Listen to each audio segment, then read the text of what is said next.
हर संध्या का समय हो रहा है और माई के तट पर अभी हम बैठे हैं। अति सुंदर दर्शन मैया का हो रहा है। माँ नर्मदा का यह पावन तट है, गोमुख घाट। और जब हम बैठे थे तो माई के तट पर हमें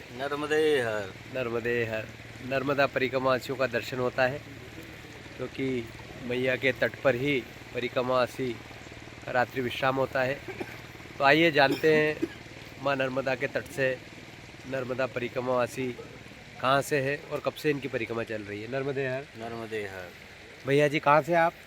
हम जी हरियाणा गुड़गांव जिला से। हरियाणा गुड़गांव से। हाँ जी। तो कब से है आप नर्मदा परिक्रमा में? हम 1 दिसंबर को अमरकंटक से शुरू की थी 12 बजे के आसपास। अमरकंटक से माई की बगिया या माई के मंदिर? माई के मंदिर से। माई के मंदिर हाँ से। जी। तो माई के मंदिर से परिक्रमा आपने प्रारंभ की तो इस दक्षिण तट पर आए या उधर माई की हम बगिया? दक्षिण तट से ही आए हैं सीधे। दक्षिण तट से। हाँ। अभी माई की बगिया समुद्र पार करने के बाद हाँ, तट पर समुद्र पार करने के बाद फिर वहीं पे ही अपना मैया के दर पे ही अपना मत्था टेकेंगे जाके। जी। तो नर्मदा परिक्रमा आप कर रहे हैं तो क्या अनुभव रहे माई के इस पथ के, माई के तट के? अब ये तो अकथनीय है, जिसे ना मतलब इसका जो रस है वो बयान नहीं कर सकते। जैसे कि हम किसी को कहते हैं ना ड्राइविंग, वो कोई कहता है ड्राइविंग सिखा दो, तो जब तक गाड़ी में नहीं बैठेगा क्लच गियर का पता नहीं चलेगा, इतने उसको अनुभव नहीं होगा गाड़ी चलाने का। तो परिक्रमा का सेम ऐसा ही है, जब तक कोई आएगा नहीं तो इसने उसको नहीं समझा सकते हम। अकथनीय है ये। भैया कह रहे हैं इस पथ पर, माई के इस तट पर जो अनुभव हमें परिक्रमा में होता है उसको शब्दों में बयां नहीं किया जा सकता, क्योंकि मैया को जानना है और इसकी महिमा को जानना है तो आपको मैया के इस तट पर एक बार आना होगा।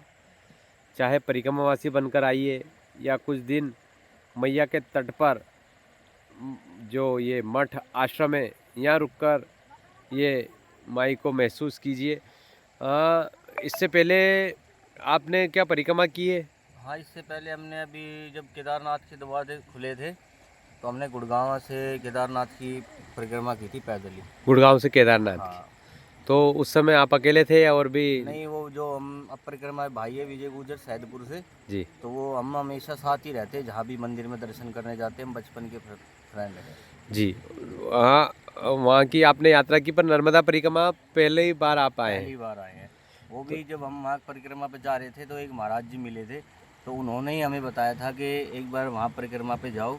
फिर हमने पढ़ा, फिर नर्मदा पुराण ली, फिर भाई ने कुछ विष्णु पुराण पढ़ते विजय भाई, उन्होंने नर्मदा पुराण का उनमें जिक्र सुना। तो फिर हमने अपना निश्चय कर लिया यहाँ आने का, परिक्रमा जाना है। परिक्रमा जाना है। आने से पहले ये भी विचार किया गया होगा कि अमरकंटक से उठाए या ओमकारेश्वर से उठाए? जो हमने पढ़ा था ना, तो उसमें यही बताया गया था कि अमरकंटक से ही शुरू करनी चाहिए। जी। अब अमरकंटक से परिक्रमा करने पूर्ण होने के बाद फिर आप ओमकारेश्वर आकर जल यहाँ चढ़ाना? हम सोमनाथ चढ़ाएंगे। अच्छा। हमारा तो यहाँ से घर जाने के बाद प्लान है अपने ट्रैक्टर पे जी सोमनाथ जाने का। माई का जल लेकर आप अच्छे सभी मित्रों को ले जाकर सोमनाथ में पहुँचेंगे। हाँ। लगभग 1 महीना हो गया। कुछ मैया के तट पर ऐसा अनुभव रहा कि कभी भटक गए, कुछ परेशानी हुई ऐसा? हाँ, एक अभी हुआ था पीछे, माछा गांव पड़ता है, तो वहाँ हुआ था, रास्ता नहीं था, कीचड़ कीचड़ था, हम बैठ गए। फिर एक कुत्ता आया जी। और एक मानो तो उस कुत्ते ने हमें रास्ता दिखाया। बिल्कुल। नर्मदा परिक्रमा में आपके जैसे कई परिक्रमावासी ये कहते हैं कि जब हम भटक जाते हैं तो वो जो कह रहे हैं आप, कुत्ता आया और उसने रास्ता दिखाया। वो पूरा ऐसे खेत में घुसा और दूर तक जाके वहाँ रुका है रास्ता दिखा के कि भाई, फिर वो हम उस कुत्ते को देखते रहे, फिर वो वापस आया है और वापस आके हमारे पास रुक के वापस अपने गांव की तरफ चला गया। फिर हम उसी रास्ते पे गए जहाँ से कुत्ता गया था और आगे जाके देखा, उसके बाद वो सारा कीचड़ खत्म था और रास्ता बिल्कुल साफ था। यूँ कहें कि मैया अपने पथ पर, अपने तट पर आने वाले परिक्रमावासियों को। आज की बात बताए तो कल रात को जिस आश्रम में था, मैं थोड़ा मीठे का शौकीन हूँ, तो मैं उसको बोला, मैंने कहा यार कुछ गाजर का हलवा खिला दो। ठीक है, वो कह रहा महाराज यहाँ कौन बनाता है? तो पीछे ही गांव में ये अली गांव है जो, हाँ, अली इसमें एक घर रुके हैं, उन्होंने कहा लो महाराज जी गाजर का हलवा ले जाओ, आज बनाया। हाँ। ये कहते हैं ना कि मैया के तट पर तो जो मांगो वो मिलता है। हाँ वो मिलता है। हाँ, तो मैं जब तो कह रहा हूँ कि अकथनीय है, इसको हम बयान नहीं बता नहीं सकते। यहाँ तो मान लो जैसे मैया कोई कहता है मुझे तैरना सिखा दो, जब जी तक कोई इसमें जाएगा नहीं तैरना कैसे सीखेगा? बिल्कुल बिल्कुल तैरना है तो आना तो पड़ेगा ही, आना पड़ेगा। पानी में उतरना पड़ेगा। वैसे ही माई की महिमा को अगर जानना है है तो इसके पास आना आना पड़ेगा। और यहाँ आने के बाद इसका लाल बनना पड़ेगा, नादान बच्चा, नादान कि बच्चा। माँ मैं कुछ नहीं जानता, जो जानती है माँ तू माँ ही जानती, अपने आप कर देती है। तू ही मुझे चलाने वाली है, तू ही अपने साथ उंगली पकड़ कर ले जाने वाली है। ऐसा भाव लेकर जो इस मैया के तट पर, मैया के पथ पर आता है, उसे नित्य नए चमत्कार और माँ के इस पथ की महिमा, माँ के इस क्षेत्र की जो कहा जाता है नर्मदा परिक्रमा पथ के बारे में। मैया के तट पर आए हैं तो परिवार में और कौन कौन है? परिवार है, मम्मी है, पापा है, बड़े भाई हैं, उनके बालक हैं, और यही है। बाकी मैया की कृपा है। आपका परिवार? आपका? हाँ मैंने अभी शादी थी, पर मैंने अभी शादी नहीं करी। पहले सोचा पहले परिक्रमा पहले कर। परिक्रमा कर ले, क्योंकि एक बार उस बंधन में बंध गए ना फिर निकलना नहीं जाता, और जी। बुढ़ापे में होती नहीं, क्योंकि रण, भक्ति और दान तीनों काम जवान। फिर बुढ़ापे में कहते हैं कि मेरे गोडे दुख रही, ये हो रहा है, वो हो रहा है, फिर वो चीज़ बुढ़ापे में नहीं हो सकती। ऊर्जा रहते काम हो जाए ना। तो इसके पहले भी और कोई पैदल यात्रा, जैसे आपने अमरनाथ का बताया? हाँ केदारनाथ की है, उससे पहले हम 2010 से खाटू श्याम की पैदल यात्रा कर रहे हैं। हर साल फागुन एकादशी पे ध्वजा चढ़ाते हैं 2010 से।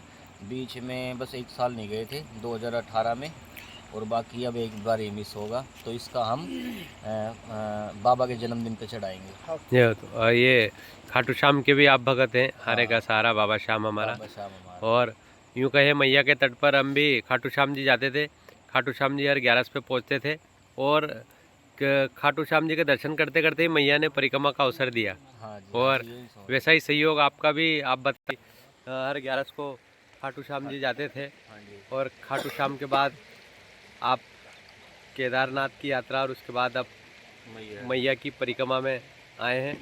तो यूँ कहे मैया के तट पर मैया के जो परिक्रमावासी आते हैं, वो हमारे लिए एक नया अनुभव भी हमें बताते हैं परिक्रमा का, माई की महिमा का भी बताते हैं। रास्ते में कैसे कैसे अनुभव उनके रहे वो भी अभी भैया ने आपको बताए, और कहा कि आपको मैया को जानना है तो आपको इसके पास आना पड़ेगा। जैसे नदी में स्नान करना है तो आपको उसके पास जाना है, ऐसे मैया को जानना है, इनके अनुभवों को महसूस करना है। तो आप भी आइए माँ नर्मदा के इस पथ पर, माँ नर्मदा के इस तट पर। और जैसा कि मैंने कहा, परिक्रमा आप नहीं कर पाते, पर यहाँ 1 दिन 2 दिन मैया के तट पर रुककर, जो अभी हम बैठे टोकसर गोमुख घाट, यहाँ सावन के महीने में 1-1 महीने तक नर्मदा भक्त यही निवासरत रहते हैं। यहाँ सुविधा है रुकने की, ठहरने की। तो आप भी माँ नर्मदा के इन तट पर माँ नर्मदा के आध्यात्मिक ऊर्जा को महसूस करना चाहते हैं तो एक बार ज़रूर आइए मैया के तट पर।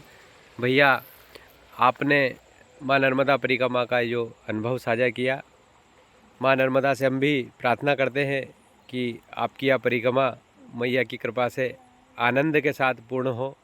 मात श्री नर्मदे नर्मदे हर। जय हो माई की तो चिंता फिकर काई की। जिंदगी भर नर्मदे हर। जय हो माई की।